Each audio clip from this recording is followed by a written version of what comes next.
मेरे पति ने एक नौकर को काम पर रखा जो सैलरी नहीं लेता और हर रोज 50 रुपए का नोट मांगता। और एक दिन मैं काव्या एक आम सी घरेलू औरत हूँ। मेरे पति का नाम अर्जुन है। हम पति पत्नी में बहुत मोहब्बत और चाहत थी। अर्जुन आदत के बहुत अच्छे थे और एक सुलझे हुए आदमी थे। लेकिन मेरी वही कहानी है जो अक्सर औरतों की होती है। शादी के बाद एक 3 बच्चों के साथ घर की जिम्मेदारी और अर्जुन की कम सैलरी पर गुजारा करना मेरे लिए बहुत मुश्किल काम था, जबकि कोई घर में मदद करने वाला भी नहीं था। ऐसे हालात से मेरी तरह और भी औरतें गुजरती हैं, लेकिन जो किस्सा मेरे साथ हुआ उसने तो मेरी पूरी ज़िंदगी बदल कर रख दी। ये उन दिनों की बात है जब मेरी शादी को 5 साल गुजर गए थे। भगवान ने मुझे 3 बेटे दिए थे। तीनों बेटों में एक 1.5 साल का ही फर्क था। मैं उन्हें ठीक से संभाल भी नहीं पाती थी। अर्जुन का छोटा सा घर और कम तनख्वाह, ना कोई नौकर चाकर, छोटे छोटे बच्चों के साथ मुझे अकेली से घर के काम नहीं संभाले जाते थे। अर्जुन अपने माता पिता की इकलौती संतान थे। उनके पिता का देहांत हमारी शादी से कुछ साल पहले ही हो गया था और मेरी सास मेरी शादी के 1 साल बाद ही चल बसी थी। अब मैं और अर्जुन इस घर में अकेले ही रह गए थे और अर्जुन के काम पर जाने के बाद मैं अकेली सारा दिन घर पर बच्चों को संभालती और घर के काम भी करती थी। एक अकेली औरत के लिए छोटे बच्चों को संभालना और उसके साथ साथ घर के काम भी करना बहुत मुश्किल होता है। लेकिन मेरे पति अर्जुन सुबह का नाश्ता बनाने में मेरी मदद कर देते थे, मगर जब वो अपने ऑफिस चले जाते तो मेरा पूरा दिन किचन में चक्कर लगाते लगाते गुजर जाता था। दिन बहुत मुश्किल से गुजर रहे थे। घर पर मेरे अलावा कोई और नहीं होता था जिससे मैं बात करती या जिसे मैं अपना दुख सुना सकती थी। रात को अर्जुन जब ऑफिस से घर आते तो बच्चों के साथ खेलने में लग जाते थे और रात का खाना खाते ही हम दोनों अपनी अपनी जिम्मेदारियों से इस कदर थक जाते थे कि लेटते ही हमें नींद आ जाती थी। एक तो सारा दिन बच्चों की जिम्मेदारी, उस पर घर की साफ सफाई और खाना बनाना, ये दिन मुझ पर बहुत कठिन गुजर रहे थे। जब एक दिन अर्जुन एक बड़ी उम्र के आदमी को अपने साथ घर ले आए और मुझसे कहने लगे, ये लो बीवी साहिबा, तुम्हारी सारी मुश्किल हल हो जाएगी। आज से ये अंकल ही तुम्हारे सारे काम कर दिया करेंगे और बच्चों को भी संभाल लेंगे। तुम उनसे जो काम कहोगी ये मना नहीं करेंगे। बस रात को 8 बजे इन्हें वापस जाना होगा। अर्जुन मुझे बताने लगे, ये बुजुर्ग मेरे ऑफिस के बॉस के घर के नौकर हैं। वो लोग कुछ महीनों के लिए लंदन घूमने के लिए जा रहे हैं, लेकिन यहाँ इनका कोई भी रिश्तेदार नहीं है। इसलिए बॉस ने मुझसे कहा कि मैं इन्हें अपने साथ ले जाऊं। जो भी कामकाज हो तुम इन्हें बता देना, ये तुम्हारी सब कामों में मदद कर देंगे। देखने में वो आदमी अच्छी खासी अधेड़ उम्र के थे। चेहरे पर झुर्रियाँ छाई हुई थी, सिर के बाल भी सफ़ेद हो चुके थे। वह अपनी नज़रें झुकाए खड़े थे। सादे से सलवार कमीज से उनके चेहरे पर सफ़ेद रंग की दाढ़ी। उन्हें देखकर मैंने सोचा कि अगर कोई औरत होती तो मुझे भी कुछ सुकून हो जाता, लेकिन ये इतने बूढ़े आदमी भला मेरी क्या मदद कर सकते हैं। लेकिन अब अर्जुन के बॉस का हुक्म था तो हम टाल नहीं सकते थे। वो सुबह को 9 बजे से ही हमारे घर पर आ जाते और रात को 8 बजते ही वापस चले जाते थे। मैं उनसे अपने घर का कामकाज क्या करवाती। हाँ, उनके आने से मेरी इतनी मदद जरूर हो गई थी कि मेरे बच्चे उनसे बहल गए थे और वो घर के छोटे मोटे काम कर देते थे। वो मुझे बेटा कहकर पुकारते थे। जब मैं किचन में काम करती होती तो वो मेरे पीछे पीछे किचन में आ जाते और कहने लगते, बेटा मुझे चाय बनानी आती है और सब्जी भी मैं अच्छी काट लेता हूँ। अगर कोई काम हो तो तुम मुझसे बिना तकलीफ कह सकती हो। पुराने से कपड़े पहने हुए, कंधे पर रुमाल लटकाए हुए, वो इतनी गर्मी में किचन में पसीना पोंछते हुए मेरा एहसास करने आ जाते थे। वो हमेशा मुझसे काम पूछते रहते, लेकिन मैं उनसे कोई काम नहीं करवाती थी क्योंकि वो बहुत उम्र दराज थे। वो मेरे पिता की ही उम्र के थे। मुझे उनको काम बताते हुए शर्म आती थी। अंकल आप रहने दें, हम कौन से इतने अमीर हैं जो आप हमारा हुक्म मानेंगे, और आप हमारे यहाँ नौकर नहीं हैं। बस आप मेरे बच्चों को संभाल लिया करें और बाजार से सामान ला दिया करें। मुझे उनके आ जाने से बहुत आसानी हो गई थी। बाजार की काफ़ी चीज़ें मैं उनसे मंगवा लेती थी। बस 8 बजते ही वो अपने घर जाने के लिए तैयार खड़े होते थे। फिर वो मुझसे इजाज़त मांगते और कहते, बेटा मैं जाऊं? जब मैं उनसे कहती कि जाइए, वो मुझसे कहते कि 50 रुपये दे दें। मेरे पास अक्सर पैसे होते थे। मैं उन्हें रोज़ 50 रुपये उनके मांगने पर दे देती थी। एक बार मैंने उन्हें 200 का नोट दिया, कहा कि रख लीजिए, लेकिन उन्होंने वो मुझे वापस कर दिए और कहने लगे कि बेटा सिर्फ 50 रुपये ही लूँगा। मैंने उन्हें बहुत देने की कोशिश की, उनसे कहा कि मैं अपनी खुशी से दे रही हूँ, लेकिन उन्होंने मुझसे मना कर दिया और कहने लगे कि मैं सिर्फ 50 रुपये ही लूँगा। मुझे उनकी बात कुछ अजीब सी लगी। 1 महीना गुजर गया था, इसलिए मुझे अब उनसे कोई झिझक नहीं होती थी। मैं जब किचन में खाना बना रही होती तो वो बर्तन धोने लग जाते थे, कभी सब्जी काट कर दे देते थे। अब मैं उनके साथ किचन में काम कर लिया करती थी। जो पहले की तरह मुझे उनके साथ किचन में झिझक नहीं होती थी। वो मुझसे बच्चों के बारे में भी बात कर लेते थे। कभी कभी सब्जी काटते हुए वो मुझसे खाना बनाने की रेसिपी पूछने लगते थे। अब मुझे उनसे बात करते हुए हिचकिचाहट सी महसूस नहीं होती थी। दोपहर में मैं अपने बच्चों को सुलाकर किचन में काम करने के लिए आ जाती तो वो अंकल मेरे पीछे पीछे मेरा हाथ बटाने किचन में आ जाते थे। एक बार मैंने उनसे उनके घर वालों के बारे में पूछा तो एकदम उनके चेहरे की मुस्कुराहट गायब हो गई। उनके चेहरे का रंग उड़ गया। उसके बाद वो मुझे गुस्से से देखने लगे। पहली बार मुझे उनको देखकर डर लग रहा था। फिर मैंने उनके चेहरे से नज़र हटा ली और अपने काम में लग गई। उन्होंने मुझे कोई जवाब नहीं दिया, बस खामोशी से किचन से निकलकर बाहर चले गए। मैंने अपने दिल में सोचा कि मुझे क्या ज़रूरत पड़ी थी जो मैं उनसे उनके घर वालों के बारे में पूछती रहूं। बेहतर है कि मैं अपने काम से काम रखूं। अब मैं उनसे कभी भी कोई सवाल नहीं करूंगी। अगले दिन जब सुबह में वह घर पर आए तो उनका बर्ताव पहले जैसा ही था। फिर बातों ही बातों में वो अपने मालिक के किस्से सुनाने लगे। उनके बच्चों का जिक्र करने लगते। कहने लगे, बेटा मैं तुम्हें क्या बताऊं, रवि साहब आदत के बहुत अच्छे हैं, मेरा बहुत ख्याल रखते हैं। उनके बच्चे भी कभी कभी चिढ़ जाएं तो मुझसे बदतमीजी कर लेते हैं, वरना तो वो मुझसे बहुत अच्छे से बात करते हैं। मैंने उनसे पूछा, अंकल आपने बड़ी मैडम के बारे में कभी कुछ नहीं बताया, वो कैसी हैं? मैं किचन में सलाद काटते हुए उनसे पूछने लगी।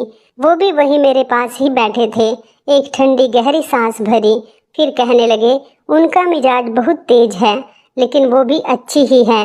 अब क्या करें, नौकर का क्या है, हमारे नखरे कौन देखता है, हमें तो बस काम से मतलब है। वो लापरवाही दिखाने लगे। मैंने उनसे पूछा, अंकल रवि साहब आपको क्या तनख्वाह देते हैं? मैंने वो सलाद प्लेट में सजाते हुए उनसे पूछा। वो कुछ देर मुझे गौर से देखने लगे। उनके चेहरे का रंग फिर से उड़ गया। इस बार भी उन्होंने मेरी बात का जवाब नहीं दिया, बस बात को टाल गए और कहने लगे कि मैं जरा बच्चों को देख कर आता हूँ। ये कहकर वो किचन से बाहर चले गए। एक बार वो किचन में सब्जी काट रहे थे और गर्मियाँ बहुत तेज़ थीं, इसलिए उन्होंने अपनी आस्तीन ऊपर को चढ़ा ली थी। मैं भी वहीं पर रोटी बना रही थी जब मेरी नज़र उनके हाथ पर पड़ी। उनके हाथ पर गहरे जख्म के निशान थे। ऐसा लग रहा था जैसे उनका हाथ बुरी तरीके से जला हो। अंकल ये आपका हाथ कैसे जला? बहुत बड़ा निशान है ये तो। उनका हाथ देखकर मेरा दिल कांप गया था।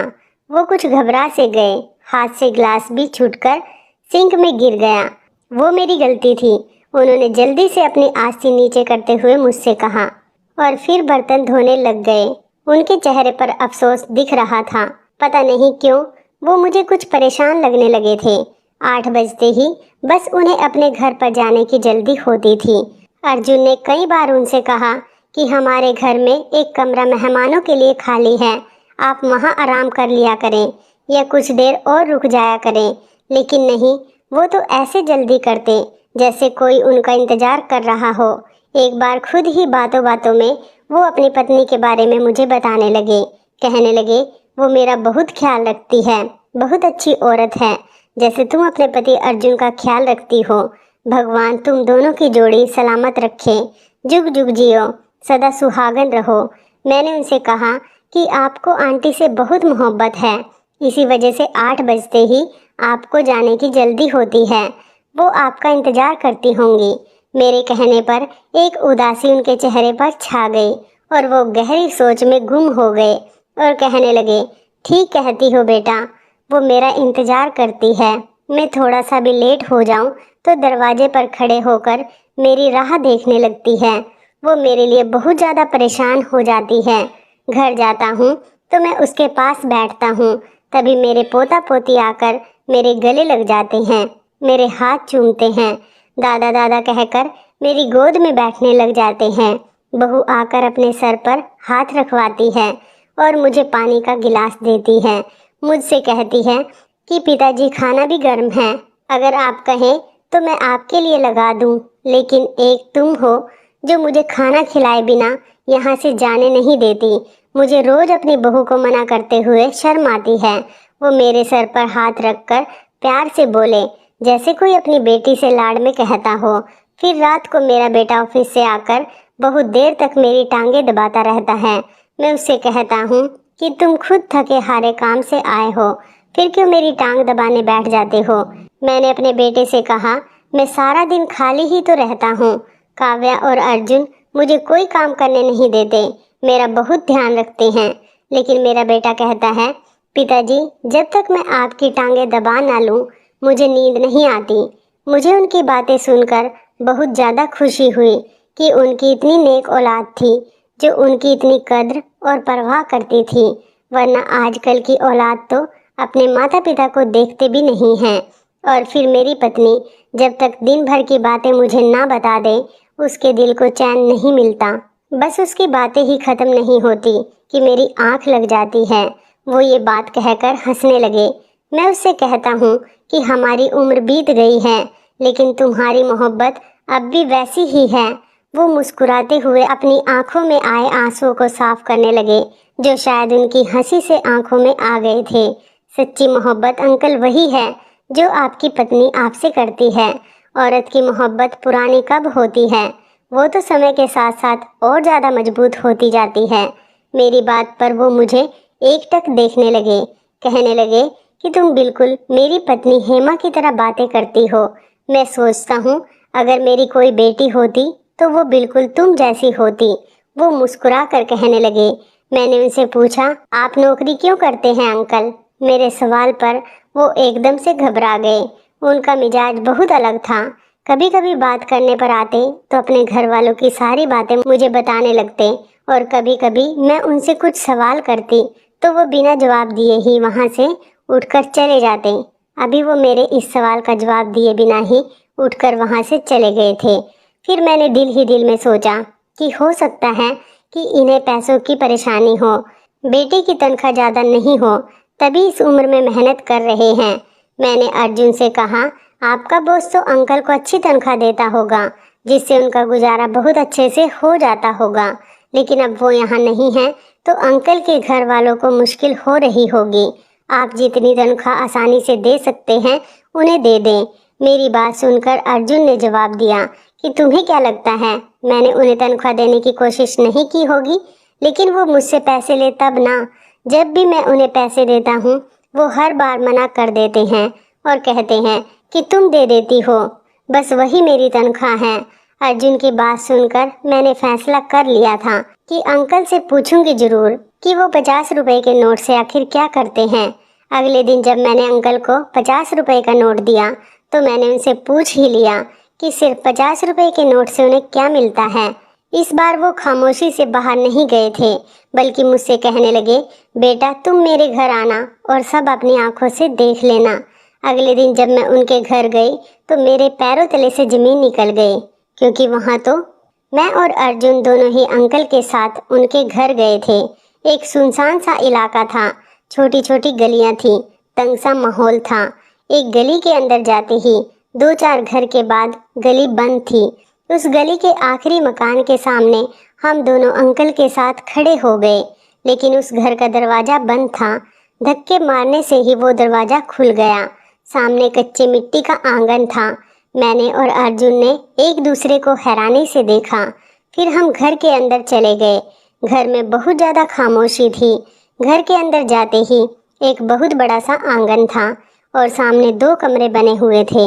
हर कमरे में दरवाजे और खिड़की लगे हुए थे। आंगन में पेड़ लगे हुए थे, लेकिन अब वो बिल्कुल सूख चुके थे। यहाँ पर हर चीज़ मिट्टी का ढेर बन गई थी। आंगन के कोने में एक कब्र देखकर मेरे पैरों तले से ज़मीन धंस सी गई। घर के अंदर ही कब्र बनाई गई थी और उसकी मिट्टी भी गीली थी। घर में कोई भी आदमी नहीं था। चारों तरफ खामोशी छाई हुई थी। इन अंकल की चारपाई भी कब्र के एक तरफ बिछी हुई थी। चारपाई के पास एक मिट्टी का घड़ा रखा हुआ था और उस पर एक स्टील का ग्लास उल्टा रखा हुआ था। अंकल सबसे पहले इस कब्र पर गए और कहने लगे, हेमा देखो तो कौन आया है। अरे तुम्हें बताया था काव्या बेटा आने की जिद कर रही है। बहाने बहाने से तुम सब के बारे में पूछती रहती हो, इसलिए इस बार मैं साथ लेकर आ गया हूँ। मेरे पैर तो ये सब कुछ देखकर वहीं पर जम गए थे। अर्जुन की हालत भी मुझसे कुछ अलग नहीं थी। अंकल ने अपनी जेब से अगरबत्ती निकाली और माचिस जलाकर इस कब्र पर लगा दी। फिर मुड़कर हमें देखने लगे और कहने लगे कि तुम दोनों वहाँ क्यों रुक गए, अंदर आओ ना। तुम मुझसे पूछती हो कि मैं 50 रुपए क्यों लेता हूँ। हेमा को अगरबत्ती की खुशबू बहुत पसंद है, इसलिए मैं उसके लिए रोज़ अगरबत्ती लेकर आता हूँ और ये खुश हो जाती है। चलो मैं तुम्हें अपनी बहू से मिलवाता हूँ। वो किचन में खाना बना रही होगी। वो मेरे आने से पहले ही मेरे लिए खाना तैयार करके रखती है। कहती है पिताजी को आते ही भूख लगी होगी। ये कहकर वो मेरे पास आए और मेरा हाथ पकड़कर अपने किचन में ले गए। किचन की हालत भी बाकी घर से कुछ अलग नहीं थी। खाली किचन था और उसमें कुछ स्टील के बर्तन पड़े हुए थे, वो भी मिट्टी से भरे थे। मुझे लगा शायद उनकी फैमिली की किसी हादसे में मौत हो गई होगी। शायद सभी परिवार वाले दुनिया छोड़कर चले गए हैं, इसलिए ही अंकल तन्हाई का शिकार हो गए। उससे बचने के लिए ही ये बिना तनख्वाह के काम करते हैं। फिर वो मुझे और अर्जुन को अपने बेटे के कमरे में ले गए। यहाँ कमरे में भी कोई नहीं था, लेकिन दीवार पर बड़े से फ्रेम में एक तस्वीर लगी हुई थी, जिसे देखकर अर्जुन हैरान रह गए। उन्होंने एकदम हैरानी से अंकल की तरफ देखा, फिर तस्वीर को देखा जहां अंकल अपने बेटे और बहू के साथ खड़े मुस्कुरा रहे थे। उनका बेटा 22-23 साल का लग रहा था और बहू भी 20 साल की होगी। अर्जुन की आंखें फैली हुई थी। रवि सर, अर्जुन ने सामने इस नौजवान की तरफ उंगली उठाकर हैरत से कहा। उनके मुंह से ये नाम सुनकर मैं दंग रह गई थी। मैंने आज तक अर्जुन के बॉस को नहीं देखा था, सिर्फ उनके बारे में सुना ही था। तो आप सर के पिता हैं? अर्जुन की आवाज़ हैरत के मारे निकल ही नहीं रही थी। अंकल की आंखों से आंसू बहने लगे। नहीं बेटा, मैं तो उनका नौकर हूँ। अब वो फूट फूट कर रोने लगे थे। अर्जुन ने आगे बढ़कर उन्हें अपने गले से लगा लिया। अर्जुन के गले से लगकर बहुत ज़्यादा रो रहे थे। मेरी आंखें ये सब कुछ देखकर पथरा गई थी। मेरा घर बर्बाद हो गया है बेटा। मुझे तो आज तक यह भी नहीं पता चला कि मेरा कसूर क्या था। मैंने तो हमेशा अपने माता पिता की खिदमत की, बेटे की अच्छी परवरिश की, उसे अच्छी शिक्षा दिलवाने के खातिर अपना चैन सुकून सब हराम कर लिया था। शुरू से ही मैंने अमर साहब के घर पर नौकरी की थी। उस समय मुझे रोज़ 50 रुपये तनख्वाह मिलती थी। उसी से मेरा घर अच्छा चल रहा था। मेरी ड्यूटी 8 बजे तक की ही थी। मेरा बेटा बहुत छोटा था। मेरी पत्नी पूरा दिन इसी घर में मेरे माता पिता की सेवा में गुजार देती थी। कभी इतनी हिम्मत भी नहीं कर पाई कि मेरी माँ को किसी बात का उल्टा जवाब दे सके या मेरे पिता को आंख उठाकर देख सके। बस सर झुकाकर सास ससुर के हर हुक्म को मानती और उनकी खिदमत करती थी। मैं 8 बजे तक घर वापस आता था, अपने पिता की टांगें दबाकर अपनी माँ के दिल की बातें और शिकवे सुनकर अपनी पत्नी के पास चला जाता था। बस वही 2-3 घंटे हमारी अपनी ज़िंदगी थी।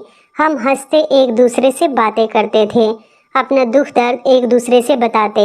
रवि के पैदा होने के बाद हमने उसको सबसे आगे रखा। हमने सोचा कि हम अनपढ़ हैं, इसी वजह से हम लोगों के घर नौकरी करके उनके झूठे खाने पर मजबूर हैं।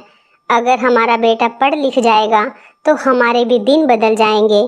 समय बीत रहा था, मेरे माता पिता भी एक के बाद एक दुनिया से चले गए। तब मैंने अपने पिता की चारपाई संभाली और कब हेमा ने माँ की जगह, कुछ पता ही नहीं चला। हमारे काले बाल और खूबसूरत जवानी अपने बेटे की परवरिश और ख्वाहिशें पूरी करते करते कब बुढ़ापे को पहुंच गए, पता ही नहीं चला। मेरा बेटा अब ऑफिसर बन चुका था। मैंने अपने सेठ अमर साहब को कहकर अपने बेटे को उनके दफ्तर में नौकरी दिलवा दी। उन्होंने मेरे बेटे को आराम से नौकरी दे दी, क्योंकि मैंने अपनी सारी जवानी उनके घर पर नौकरी करके गुजारी थी। 50 रुपए की तनख्वाह देकर बाकी वो अपने घर का बचा हुआ खाना और कपड़े दे देते थे, जो पहनकर मैंने और हेमा ने अपनी पूरी जिंदगी गुजार दी थी। अमर साहब की एक बेटी थी आशा, इकलौती बेटी थी, इसलिए बहुत ज़्यादा सर चढ़ी और बदतमीज भी थी। वह मुझे हमेशा नौकर कहकर ही आवाज़ देती थी, लेकिन जब मैं नौकर था तो मैं उससे कुछ भी नहीं कहता था। अगर बात यहीं तक की होती तो मुझे कोई परेशानी नहीं होती। मेरे बेटे की तनख्वाह भी अब अच्छी हो गई थी। मैंने सोचा कि अब हम दोनों बुढ़ा बुढ़ी के दिन भी बदल जाएंगे। मैं भी अब नौकरी छोड़कर घर पर बैठ जाऊंगा। जो समय मैं जवानी में अपनी पत्नी को नहीं दे पाया, वो हम दोनों बुढ़ापे में साथ गुजार लेंगे। मैं यही सोच रहा था कि जैसे मेरी पत्नी ने मेरे माता पिता की खिदमत की है, हमारी बहू भी ऐसी ही हमारी खिदमत करेगी। अपने बेटे की पहली तनख्वाह मिलने पर मैंने अमर साहब से कहा कि अब मुझे नौकरी से छुट्टी चाहिए। वो भी खुशी खुशी मान गए। कुछ महीने मैंने घर पर ही गुजारे। एक दिन मेरे घर पर अमर साहब आए। उन्होंने आशा मैडम के लिए मेरे बेटे का रिश्ता मांगा तो मैं हैरान सा रह गया। कहाँ हम और कहाँ आशा मैडम। मेरा बेटा बहुत अच्छा था, मेहनती भी था। अमर साहब को अपनी बेटी के लिए और क्या चाहिए था। मेरी तो सारी जिंदगी उनकी गुलामी करते करते कट गई थी। अब उन्हें मेरे बेटे की गुलामी भी चाहिए थी। उनकी बदतमीज और जिद्दी बेटी अगर किसी और के घर शादी करके जाती तो 2 दिन भी नहीं रहती। इसलिए उसने मेरे बेटे को फंसा लिया और मेरा बेटा भी दौलत को देखकर हवाओं में उड़ने लगा। मेरे लाख समझाने पर भी आशा मैडम से शादी करने पर तैयार हो गया। आखिर में मुझे ही बेटे की ख्वाहिश के सामने सर झुकाना पड़ा। आशा कुछ दिन ही हमारे घर रही और फिर मेरे बेटे को अपने साथ लेकर चली गई। हेमा बहुत रोई थी, लेकिन मैंने उसे समझाया कि हमारे बेटे की अपनी एक जिंदगी है, उसे अपनी मर्जी से जीने दो। वो कहने लगी कि मैंने भी तो अपनी जवानी और अपनी सारी ख्वाहिशें भूलकर रवि की ख्वाहिशों को पूरा करने में उम्र गुजार दी। क्या इसी दिन के लिए मैंने ये सब किया था? मैंने उसे समझाया कि हमारा फ़र्ज था। वो रोने लगी और कहने लगी कि क्या उसका कोई फ़र्ज नहीं। मैंने उसे बहुत बहलाने की कोशिश की, लेकिन वो बेटे की जुदाई में बीमार रहने लगी थी। हमारा बेटा पहले तो हफ्ते में एक बार अपनी माँ से मिलने आ जाया करता था और घर के खर्चों के लिए पैसे भी दे जाता था, लेकिन धीरे धीरे उसका आना कम हो गया। जब मैंने देखा कि अब मेरे बेटे ने हमें खर्चा देना भी बंद कर दिया, तो मैंने किसी और घर में नौकरी कर ली। हेमा की जवानी भी मेरे इंतज़ार में गुजरी और बेचारी का बुढ़ापा भी मेरा इंतज़ार करते करते गुजर गया। अगर मुझे लौटने में थोड़ी सी भी देर हो जाती तो वो दरवाजे की दहलीज पर खड़ी मेरा इंतज़ार करती। उसका वही इंतज़ार उसे एक दिन कब्र में ले गया और मैं अकेला रह गया। मुझे अपने घर से बहुत प्यार था, इसलिए मैंने हेमा को कहीं जाने नहीं दिया। यही आंगन में ही कच्ची ज़मीन में उसे दफन कर दिया। मेरा बेटा ज़बरदस्ती मुझे अपने साथ ले गया। मैं दिन तो वहाँ गुजार लेता था, लेकिन रात को 8 बजते ही मुझे ऐसा लगता था जैसे हेमा अकेली है और मेरा इंतज़ार कर रही है। इसलिए मैं घर वापस आ जाता और यहीं रात गुजारता। आशा ने कभी मुझे अपना ससुर नहीं समझा और ना ही मेरी कभी इज्जत की। आज भी मुझे नौकर कहकर ही बुलाती है। मेरा बेटा तो उसके एहसानों के तले दबा हुआ है, इसलिए उससे कुछ नहीं कहता। उसके बच्चे भी उसकी माँ की परवरिश की वजह से उसी के नक्शे कदम पर चल निकले। इसलिए उस घर में आज भी मेरी हैसियत वही है जो पहले दिन हुआ करती थी। अभी मैं उस घर में नौकरी करता हूँ, बस फ़र्क ये है कि अमर साहब के बजाय 50 रुपये तनख्वाह के मैं आशा मैडम से बहुत हक से मांगता हूँ। क्योंकि वह मेरी मेहनत की कमाई होती है। हेमा को अगरबत्तियों की खुशबू बहुत पसंद है, इसलिए 50 रुपए की अगरबत्तियां लेकर आता हूँ और सोचता हूँ कि सारी जिंदगी जिस औलाद के सपने पूरे करते करते हमने गुजार दी, उसके पास 2 घड़ी हमें देने के लिए वक्त नहीं है। यहाँ तक कि जब वो मुझे किसी मेहमान से मिलवाता है तो मुझे नौकर ही बताता है। लेकिन मुझे इस बात का कोई दुख नहीं होता, क्योंकि मैंने अपनी सारी जिंदगी नौकरी करके ही गुजारी है। नौकर कहलाने में किस बात की शर्म। अब जब अपनी पत्नी को वक्त देने का समय आया तो उसके पास समय ही नहीं बचा था। वो ये दुनिया छोड़कर जा चुकी है, लेकिन फिर भी मैं उसके पास बैठता हूँ, उससे बातें करता हूँ। मुझे अपनी ज़िंदगी से कोई शिकायत नहीं है। अंकल की पूरी कहानी हमने अपने आंसू बहाते बहाते सुनी थी। रो रो कर मुझे हिचकी आनी शुरू हो गई थी। ये कैसा जुर्म था, कैसी अंधेर नगरी थी। इतने बड़े घर में नौकरों की कौन सी कमी थी जो एक ससुर की खिदमत नहीं की जा सकती थी। और ये कहानी कौन सी नई है। बहुत सी जगह पर माता पिता के साथ औलाद ऐसे ही तो सलूक करती है, लेकिन भगवान उनको भी उनके किए की सजा जरूर देगा, क्योंकि उन्हें भी एक दिन किसी का माता पिता बनना है। जब उन पर जुल्म होगा तब उन्हें अपने माता पिता के दर्द का एहसास होगा। खैर, अब अंकल की पूरी बात सुनकर मैंने और अर्जुन ने अंकल को अपने साथ रखने का फैसला कर लिया, क्योंकि उन्होंने भी मुझे एक बेटी की तरह ही माना था। इसलिए उनको मैं भी परेशानी में नहीं देख सकती थी। इसी बहाने से उनकी बाकी की जिंदगी कुछ सुकून से कट गई थी और उसके बाद से हमें भी कभी बाप की कमी महसूस नहीं हुई थी। दोस्तों, अब आप हमें ये बताइए कि क्या रवि और उसकी पत्नी ने अपने पिता के साथ जो सलूक किया था वो सही किया था? अपने उत्तर कमेंट बॉक्स में ज़रूर बताएं। तो इस कहानी के बारे में आपकी क्या राय है, कमेंट करके ज़रूर बताइएगा। दोस्तों, आपको हमारी ये मज़ेदार कहानी कैसी लगी, आप हमें कमेंट बॉक्स में ज़रूर बताएं।